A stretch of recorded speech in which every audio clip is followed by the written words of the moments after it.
All right, why don't we get started? So thank you guys very much for joining. My name is Mark LaMonica. I look after individual investor business here in Australia. And today we're going to talk about international investing. So hopefully an interesting topic. My joke about us investing internationally, because we can't go anywhere, I guess is over now because the borders are open. But anyway, before we get started, a couple housekeeping items. So number one, anything you hear today is general advice. I don't know anything about you, so I can't offer personal advice. Also, if you're over in New Zealand, you want a copy of our FAP, you can go to our website, morningstar.com.au, and get a copy of that there. And the New Zealand regulatory authorities would encourage you to seek out a financial advisor if you are looking for personal advice. But it would be great to get questions. So if you do have any questions, there's a chat function, there's a Q&A that you can send those through. Anyone who's joining us on Facebook or Instagram Live, you can also send questions, and then they'll be relayed to me through the magic of the internet. All right, let's talk about international investing.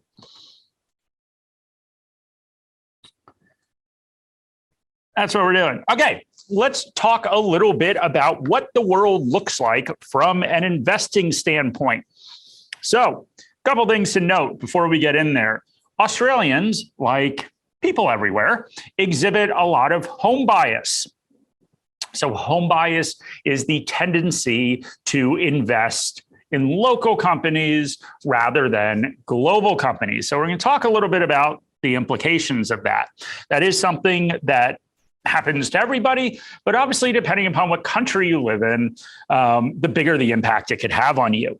So we'll talk about why you should invest internationally, and then a couple of different ways you can access global markets. So the MSCI World Index. So basically this is a global developed market index. So this does not include emerging markets, which we'll talk about on Thursday. Now, emerging markets historically were set in terms of what was developed and what was emerging. A lot of emerging markets, which we'll talk about Thursday, look a lot more like developed markets.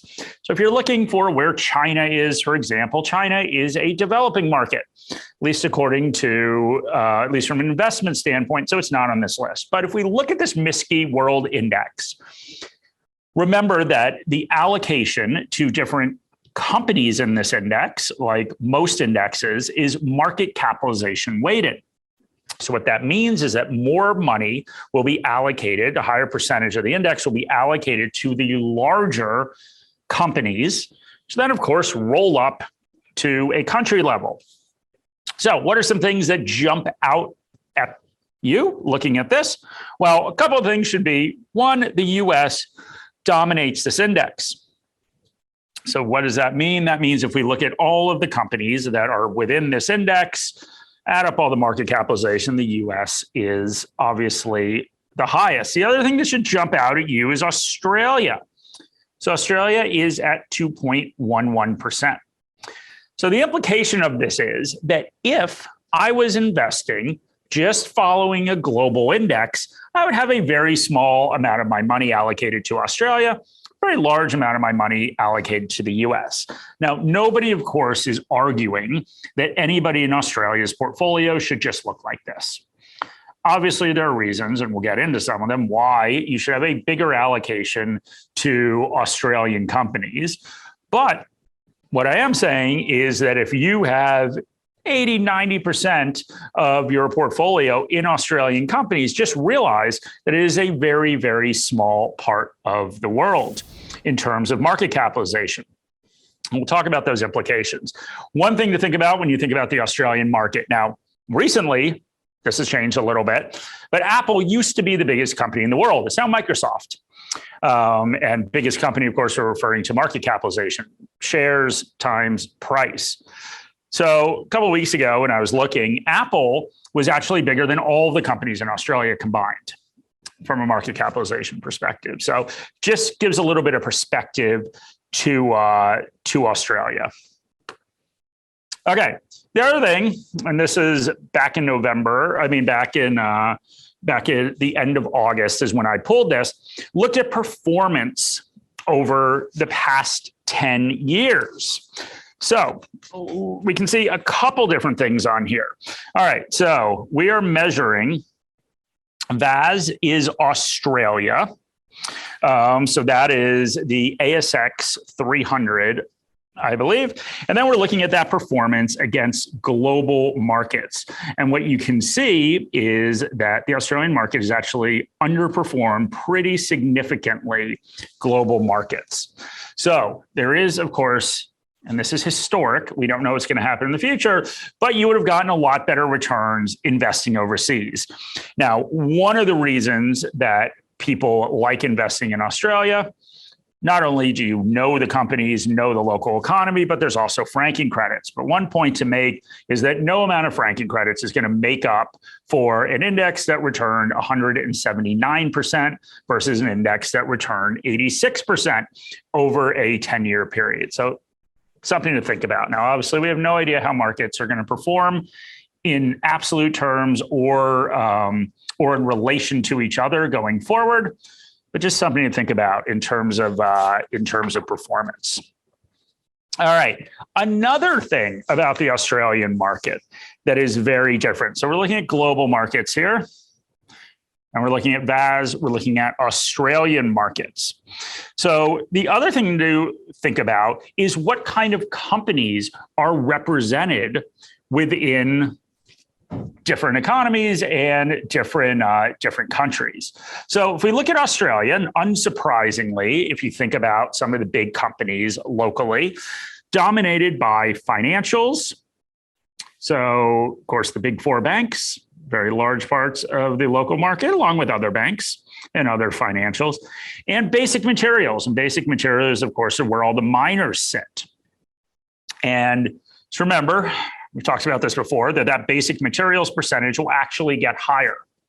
So BHP is going through a little bit of a reorganization when they end their listing in London, and they will be solely listed in Sydney. They are actually going to jump to, and it changes all the time, but the estimates are around 12%. It will become Australia's biggest company and represent about 12% of the local market. So something to think about as well, that these numbers will go up.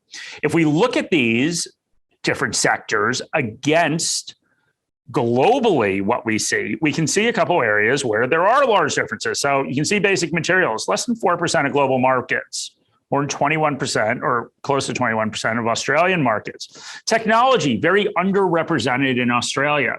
So of course, all the global technology giants, the majority of which are in the US, you're missing out on a lot of technology if you just invest in Australia. You're overweight financials. And all of these different sectors have different characteristics. They will, in general, perform differently based on different parts of the economic cycle and different overall conditions. So just realize that there are some other things that you're missing out on in investing in Australia. We see communication services as well. So that's where like Google resides, for example, and Facebook. They're not actually technology companies. So couple other implications. Now, one thing that, and let's do one more. Let's look at company allocations. Now, this has changed a little bit, so these figures are a little bit old. But what we'll see is BHP jump up to number one. Microsoft has recently surpassed Apple. But either way, we're looking at very different companies when we look at the top holdings in Australia, which you get most of your money allocated to if you just invested in an index fund, versus if we look over at the US. Now, one thing that's important to note is that when we talk about countries, sorry, somebody was calling me for some unknown reason. When we're talking about companies, of course, we are only talking about where a company is domiciled. So where that company's headquarters is. That has nothing to do with actually where they make all of their revenue. So when we think about investing globally, what we should really be thinking about is where are we getting different exposures to from different companies in our portfolio. So it's another lens that we need to put on top of this. If you have a company that's based in North America that gets almost none of their revenue from North America, they are not then reliant on those local economies.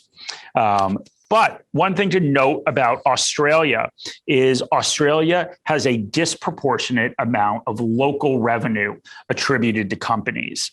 So I've got a couple of examples in here. So more than 60% of ASX 200 revenue comes from Australia. If we look at the S&P 500 in the US, only 40% of revenue comes from the US. If we look over at the FTSE 100 in the UK, only 30% comes from Great Britain. So you are, especially when you're investing just in Australian shares, getting very domestically focused companies. And we can sort of go down this checklist and see which of these companies are in fact very domestically focused. The big four banks are very heavily domestically focused. CSL is more of an international company. Woolies, obviously very domestically focused. So think about that as well, that it does not actually matter what you are trying to do investing internationally, as you're trying to, of course, diversify the different markets that you're getting exposed to. And the reason we want to do that is because one of the key parts of investing is we don't want to lose money that we can't make back. So what that means is we don't want to be overly exposed to a single economy, because if that economy goes south, you are in a lot of trouble. And for people that think that this can't happen, you need to look no further than Japan. So Japan obviously had a giant stock market bubble that peaked in the late 80s. And I think 25 years later, the market was still 50% below its highs at the end of the 80s. So you can get exposed for a very, very long time to a particular market that does not do well. And what we need to think about, investors in Australia, is we need to think about taking a holistic look at our finances and think about the different things that we are exposed to. So an example of that, of course, is living and working in Australia means you are very exposed to the local economy. You are very exposed to the local economy if you own real estate in Australia. So this is an opportunity to actually diversify the income streams that you're getting, both from dividends being paid from companies, but also just think of the income streams in terms of the cash flows generated by companies you own, which is what you do as a shareholder. So something to think about. So Lisa's saying, does the Australian market return less due to lower tech stock presence? That is, if we go back and look at this chart, largely yes. So if we think about what has happened since the GFC, the US market has disproportionately outperformed, and the US market has been driven by the performance of a very narrow slice of the market. And what that has been is basically technology, shares that fall in the technology sector and shares that fall in that communication sector, which we all think are technology, right? If you ask 9 out of 10 people, they'll say Google and Facebook, et cetera, are technology shares. They're not actually in that sector, but those two parts of the market have driven returns. So that is why the US has outperformed by a significant amount many of the other markets. So what will obviously drive that going forward is the performance, like any market, of the largest companies in the market. And you can see in the US, a lot of them are technology shares. So Alphabet, of course, is Google. They've got two share classes there. And this has moved around a little bit. The data is a little bit dated. So yeah, that's why we've seen that outperformance. So remember, anytime you're looking at a market to invest in, if you're buying a market capitalization weighted index, think about the largest companies and how that's going to drive performance. So when we get BHP up to 12% of the market in Australia, BHP is going to have a huge influence on how that index actually performs. All right.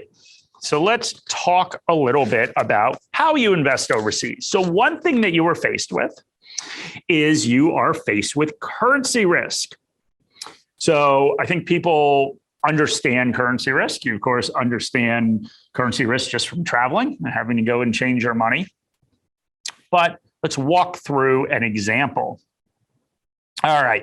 So we're looking at an example of being in Australia, investing in an American company. So I picked August 30th, 2014, because that's the day I moved to Australia. So being very selfish, but figured that was a good date, or as good a date as any other. And I looked at Microsoft. All right, so Microsoft has done very well lately.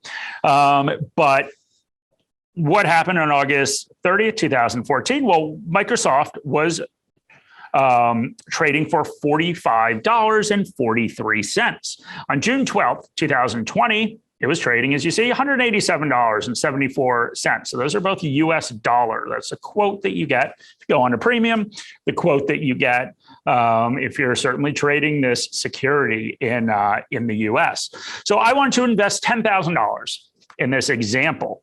So what matters to me, these are 10,000 Australian dollars. What, of course, I need to do is I need to translate that into US dollars in order to make a purchase. Now, if you were going through any platform, this will all be done for you, but it'll still influence what I get. So what happens at that date, one Aussie dollar was worth 93 US cents. So I got to purchase 205 shares of Microsoft, which is great. All right.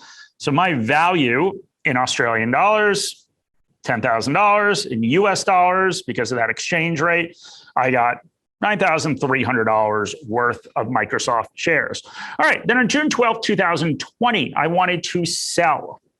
I picked this date, not specifically, but the reason I want to use this example is because the Aussie dollar did very, very poorly during that COVID market drop. And a lot of that was just worries about China.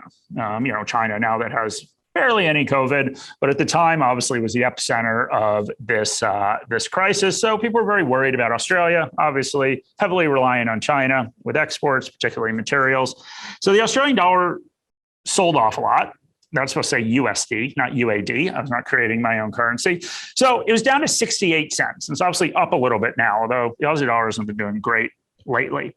So because of this appreciation in Aussie dollar terms, when I translate this back, when I sell on June 12th and translate this back, we've got $56,000, $56,500. So I have made over this period a 465% return, which is fantastic. But in US dollars, I actually made a lower return. So the difference between these two returns is the currency movement. So just remember that you want, if you're an international investor and only care about your international investment, if you're invested in the US or any other country, you want the Aussie dollar to fall against that currency. You want the Aussie dollar to get weaker in the time that you own that. And that is what happened in this case, going from 93 US cents to 68. And it's obviously been a pretty dramatic fall, even though it's up a little bit from this level. It's in the low 70s right now, still is a pretty dramatic fall. So currency risk is something that you need to deal with as an investor. Obviously, if the opposite happened and the Aussie dollar got a lot stronger, that would detract from your returns. So what can you do about currency risk? Well, pretty simple. You can hedge your currency risk away. So what hedging means, when we speak about it from an investing perspective or like hedging your bets, you are removing risk.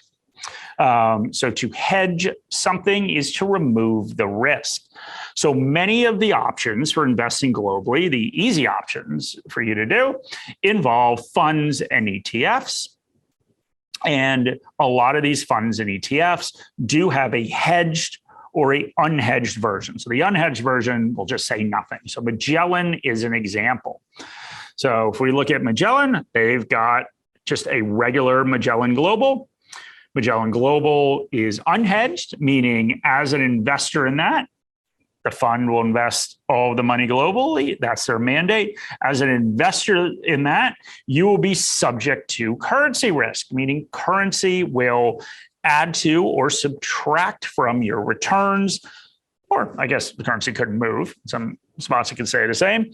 Either way, you are faced now with currency risk. If you buy a hedged version, you are not faced with currency risk. So they will remove that currency risk using forward contracts. So forwards are a type of derivative. They'll remove that currency risk.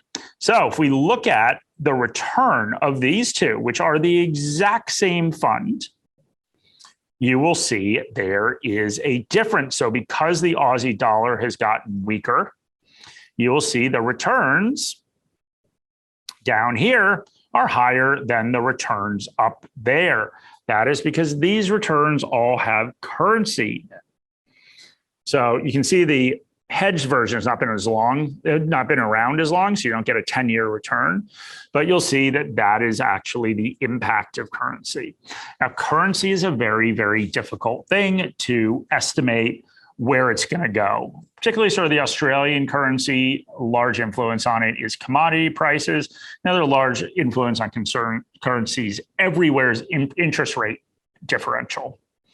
So if a country has higher interest rates, it will attract more cash because global investors will want to take advantage of those higher interest rates. That, of course, is going to have an impact on the currency.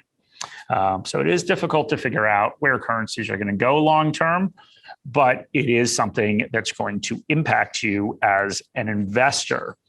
All right. So what are the different ways that you can get exposure internationally? So you can buy now on an increasing number of platforms. You can buy individual shares. So we do have a lot of platforms that have actually introduced ways that you can buy international shares, in some cases for free, at least on the surface for free. Companies like Stake are trading brokerage platforms where you can buy global shares for free. Now, realize that they are not doing this because they are being charitable. They charge a lot to translate your money. So that currency exchange is going to cost you a fair amount, and that's where they make their profits. But still, nominally, the trade is free.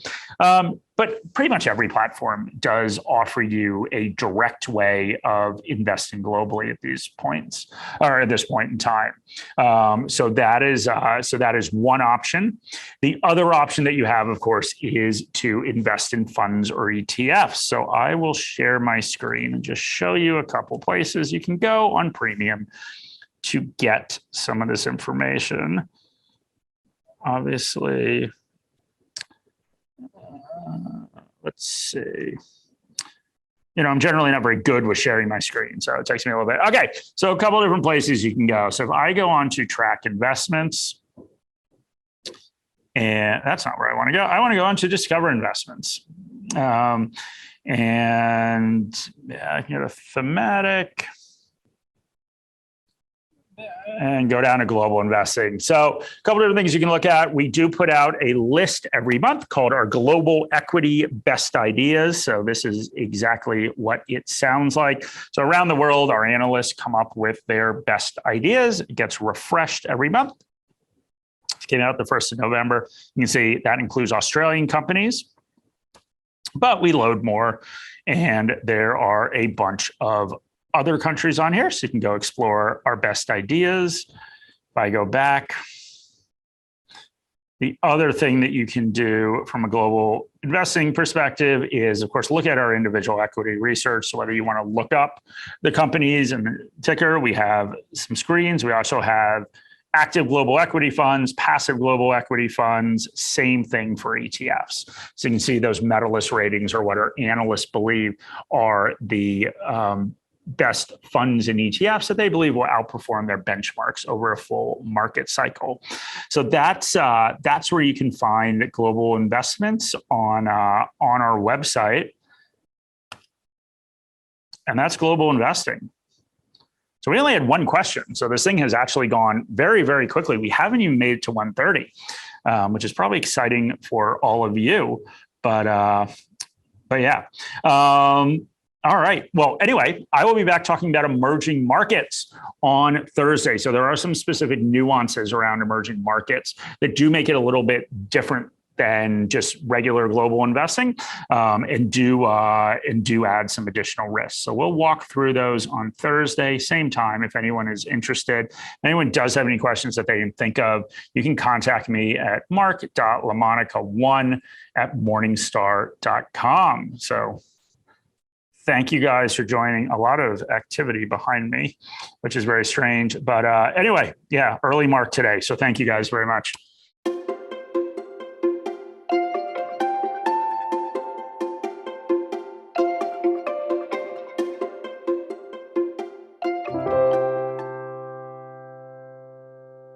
Any advice in this video is general advice prepared by Morningstar without reference to your financial objectives, situation, or needs. You should consider the advice in light of these matters and any relevant product disclosure statement before making any decision to invest.